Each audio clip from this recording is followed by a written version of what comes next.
Okay, remember that they're changing my voice. This video is about proving the cognitive perspective in regards to dating, for example. Basically, the cognitive perspective is a perspective of psychology that zooms in on how cognition affects behavior, how we think, the mental processes, learning, memory, language, language development, problem solving, and critical thinking, etc. How these things affect behavior. And the cognitive perspective is that these things are the determinant.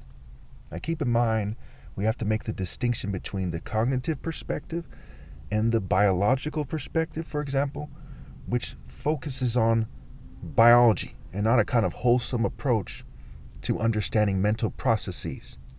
Okay, it's quite interesting when you look at it. You would think that everyone would know already that the determinant in human behavior in the vast majority of people is what goes on with their mental processes, because consciousness, okay, is a key part of your mental processes. For example, if someone starts talking about something you don't want to hear, and you say, I don't want to hear that, and you walk away, you made a conscious decision, okay? When you go to work and you say, hey, I don't feel like being here, but you stay there anyway, you made a conscious decision.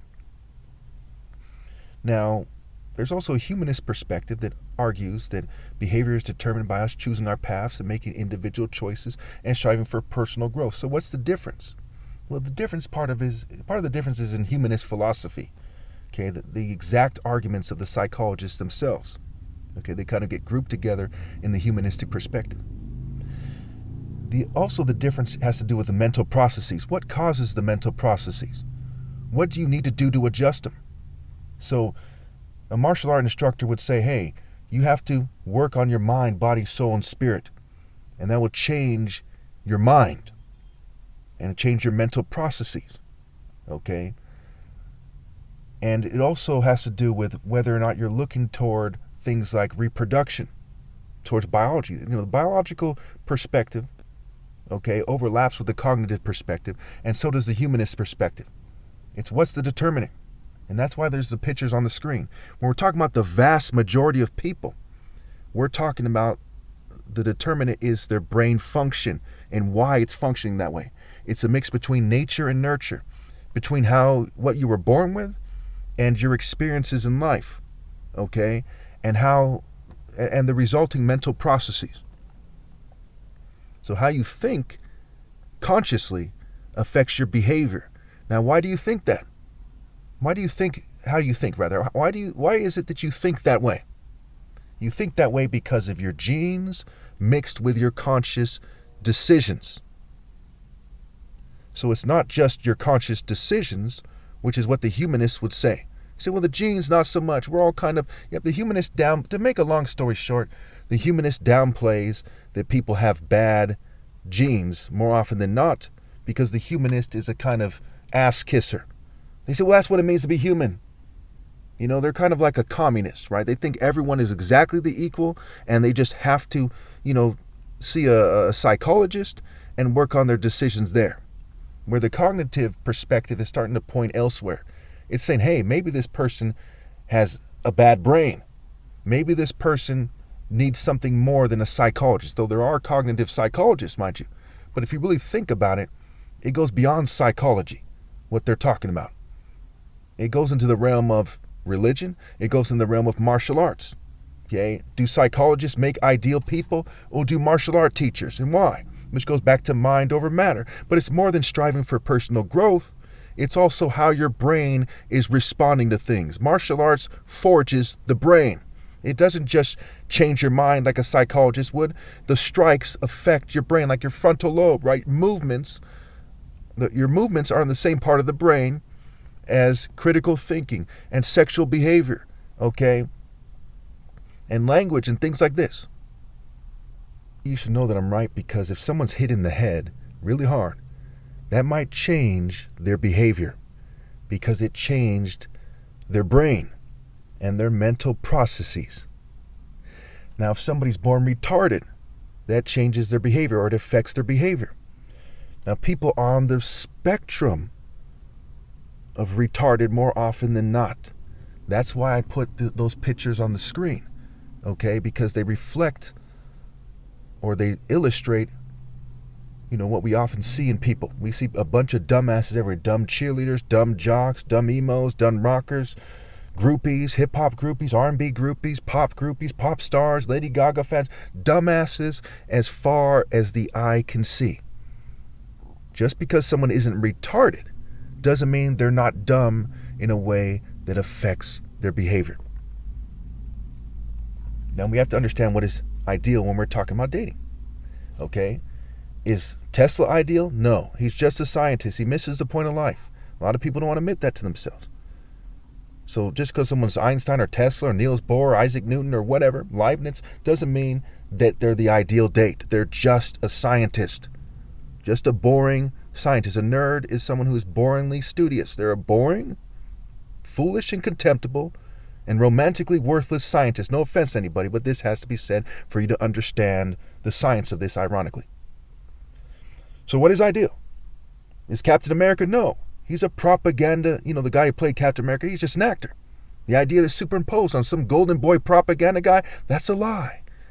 And living a lie and dating a lie is not dating the ideal. The ideal is the real. That's why real rhymes with ideal. The ideal man is the morally precise, top martial artist who's going to be sabotaged in this jealous world full of dumbasses. It is me. And back in 2016, I was the most handsome person, clearly the most handsome person ever lived. Wasn't pretty, wasn't a brute, wasn't this, wasn't that, was mixed. Okay, hybrid instead of lowbred or inbred. Okay, no offense to anyone, these are the facts here. If you disagree, put in the comments.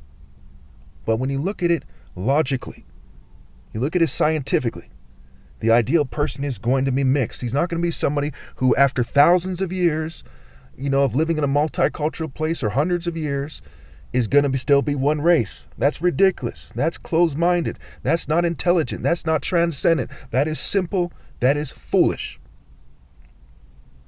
And when you breed with other, when you hybrid, you tend to breed a superior product to something that is just one race. No offense to anybody. There's many examples of why that is. Look at Bob Marley's exact talents and why. Look at why the first minority president was a mulatto person, Obama. Okay, I'm the top martial artist ever possible. I'm mulatto. I can go on and on. Okay, look at Egypt, right? Is Egypt the same as Nubia? No. What are the differences? Is it the same as Greece? No. Is it the same as Northern Europe? No. So why was Egypt the main place that started civilizations, empires, right? Because they were mixed. And now I ask you all, what comes to mind naturally? Keyword, naturally. When you think of a very handsome pharaoh without being pretty, without the makeup, without the lipstick, without the Hollywood BS. A very handsome, naturally healthy martial arts pharaoh in the first dynasty. Is he more handsome than a Greek king or an English king or an Indian king or whoever? Yes. Why? Because he's tall, dark, handsome, healthy, strikes with a certain heart, has a certain righteousness that is expressed in his flesh, mind, body, soul, and spirit. It is impossible to be more handsome than the top martial artist ever because of how he's naturally selected and because righteousness creates a more handsome expression than anything else. That's why it's called being good looking. So when the average attractive female who has a very mediocre brain with the accompanying bad genes rejects the ideal man, it's because of her failure in regards to cognition, in regards to learning, in regards to memory and association and language development and problem solving in the frontal lobe, right, emotional expression. She failed in regards to these things.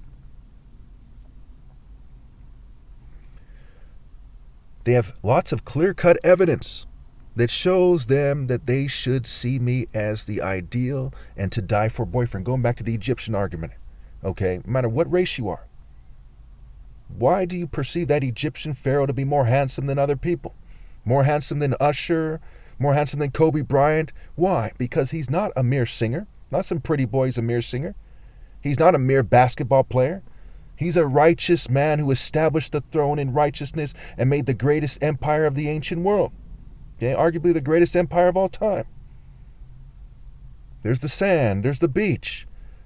It's the perfect mix with the beach and the Nile and the jungle, and the jungle peoples coming through and contributing to Egypt. There's fruits and vegetables.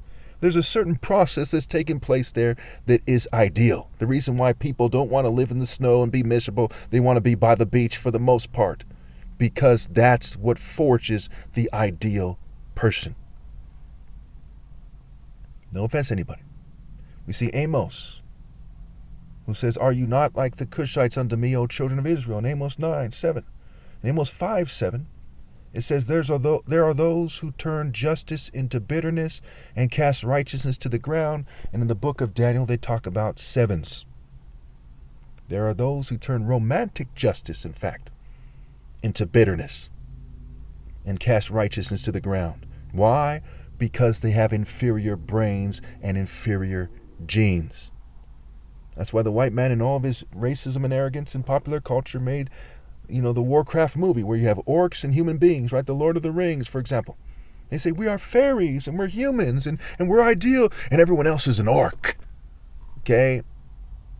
Because they do not have superior brains. When you have a superior brain, you don't sink to the level of doing propaganda and magic tricks. You tell the truth, you give the righteous their rightful places. It's pretty straightforward.